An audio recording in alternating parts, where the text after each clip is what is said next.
का गर्मी हो गया है, हम लोग सल्टा रहे थे चाचू को, सब किसी के तो बोल रहे तुम बीच में मत बोलो। तो नहीं, लाइट कट गया, आधा घंटा ले लाइट कटा हुआ था, तब तक ले हम लोग यहीं पे थे, हम भी थे।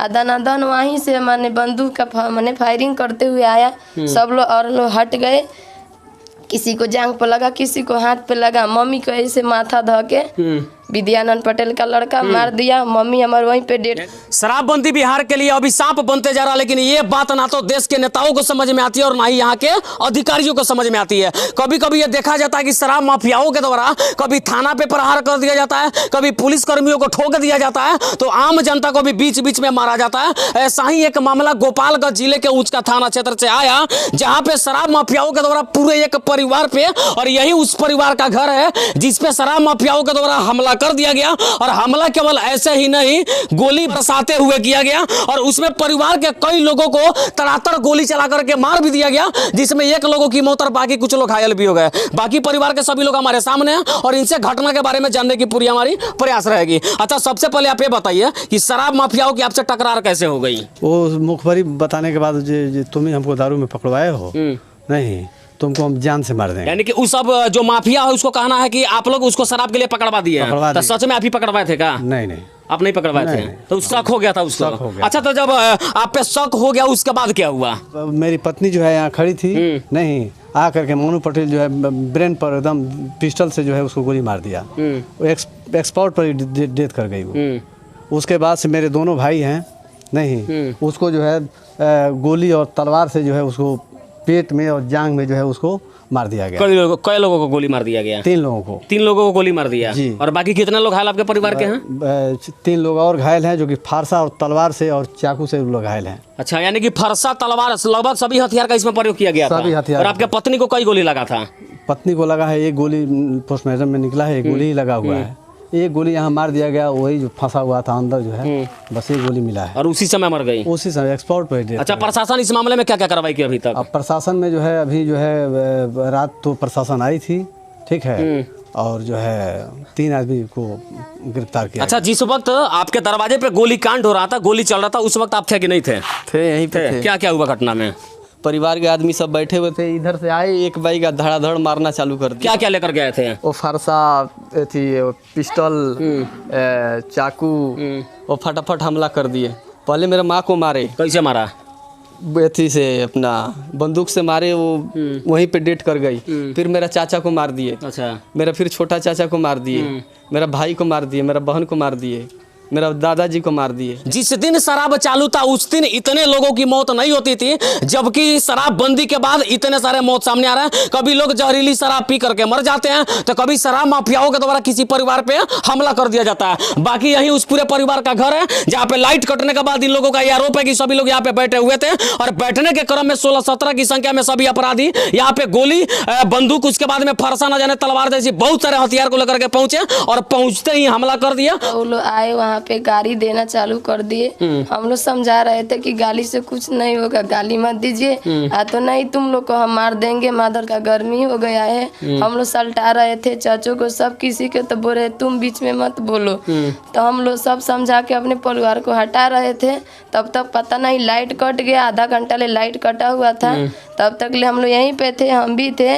आदानादन वहीं से माने बंदूक का माने फायरिंग करते हुए आया, सब लोग और लोग हट गए, किसी को जांग पे लगा, किसी को हाथ पे लगा। मम्मी को ऐसे माथा ध के विद्यानंद पटेल का लड़का मार दिया, मम्मी हमारे वहीं पे डेट कर दी। माथा पकड़ के तब गोली मारा? हाँ, कोई था नहीं, सब लोग अपना देर लेकर भागा गया। हम यहाँ पे जैसे चिल्ला के गए थे, इसी पे बंदूक चलाए, तो हम लड़की के लेकर अंदर चले गए, तो हम लोग 3 परिवार बच गए, और बाकी जो लोग बाहर था सब लोग को लगा? सब लोग का मार दिया गया। घर में जाकर देखिए खून का बौछार।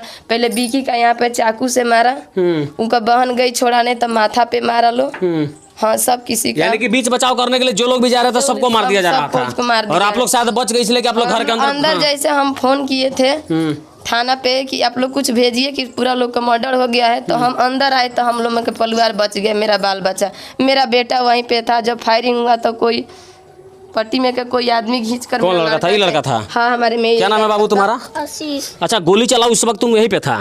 तुम कहाँ पे खड़ा था? यहीं पे खड़ा? अच्छा, यहीं पे तू देख रहा था? तुम्हारे दादी को गोली मारा था, तुम देखा? बोलते थे नहीं देखा, लेकिन गोली चला था तुम सुना, डर नहीं लग रहा था? लग रहा था।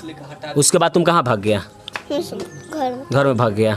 और बाकी डरा सा हमारा बच्चा है जो अपने आंखों से उस सारी चीजों को देखा, लेकिन उतना समझदार होशियार नहीं कि सारी बातों को वृत्तांत करके बता सके।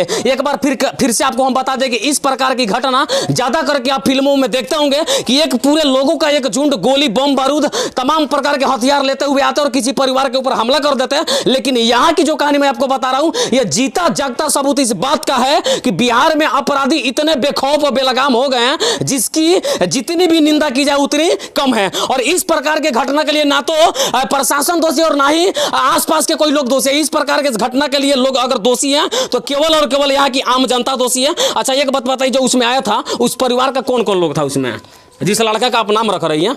विद्यानंद पटेल, सुंदरपति, सन्नू, मनु, धनु, सूरज, बिहारी। अच्छा, उसके परिवार का लगभग सभी लोग थे। उसके बाप मतारी सब लोग थे। बगल से कोई लड़का लोग अपना दोस्त लोग को बुलाया था तो लोग मुंह बांधे थे, लाइट कटा। अच्छा, बाहर से भी लोग आए थे? हाँ, 5-6 बगल से लड़का लोग आया था बेस्तौल लेकर। हाँ, उन लोग का मुंह बांधा था। बाकी इसके परिवार का सभी लोग था। अब किसी परिवार के एक दो व्यक्ति अगर खराब हो तो उसको सुधारा जा सकता है, एक आध लोग अगर खूंखार हो तो उनको समझाया जा सकता है। लेकिन जिस परिवार के सारे लोग बेरहम और निर्मम बन जाए और निर्दयी बन जाए, उसको कैसे समझाया जा सकता है, यह सबसे बड़ा सवाल है। बाकी प्रशासन जांच में जुटी है। 3 लोगों को अब तक गिरफ्तार किया गया है जी। और बाकी कितने लोगों पे FIR किया आपने? 8 आदमी पे। कुछ उसमें बाकी सब लोग नामजद है कि कुछ लोग अज्ञात भी है? अज्ञात 10 है। अज्ञात भी है, अज्ञात 10 जी। और बाकी नामजद में आपने 8 आदमी का नाम दिया है। 3 लोग पकड़ा है, बाकी सभी लोग फरार हैं। और बाकी सब चीज प्रशासन के हाथों में जाता है। प्रशासन किस प्रकार से कार्रवाई करती है, अगर एक जगह से भी उचित कार्रवाई कर दी गई और सभी लोगों को सलाखे के पीछे डाल दिया गया तो संभवतः इस प्रकार की घटना इसके बाद से देखने को नहीं मिलेगी। लेकिन कानून भी विवश है इन अपराधियों के पीछे। सभी लोगों को पता है कि मर्डर करके जाइए और 3 महीने के बाद निकल करके आ जाइए। शायद इसलिए बिहार में अपराध का ग्राफ जो है बढ़ता जा रहा है। यही ना बात है। अपराधी के दिल में कानून का डर और है का चाचा? नहीं है। काहे नहीं है चाचा? अब पता नहीं क्यों लोग को शादी लगता है कि मर्डर करके जाना है, 3 महीना में निकल के आ जाना है। तब यही ना है। हो सकता है। हो सकता है। बाकी यही बात है कि कानून व्यवस्था में कुछ बदलाव करना पड़ेगा और पुलिसिया कार्रवाई और पुलिस का डंडा बड़े जोर से चलाना पड़ेगा, तब जाकर के इस प्रकार का मामला देखने को नहीं मिलेगा और ना दूर दूर तक सुनने का मिलेगा। देखिए, जो यह घटना हुई है इसका जितना भी निंदा किया जाए कम है और ऐसा घटना नहीं होना चाहिए। बहुत दुख की बात है। मैं अभी पटना था, मैं पटना से आया हूँ।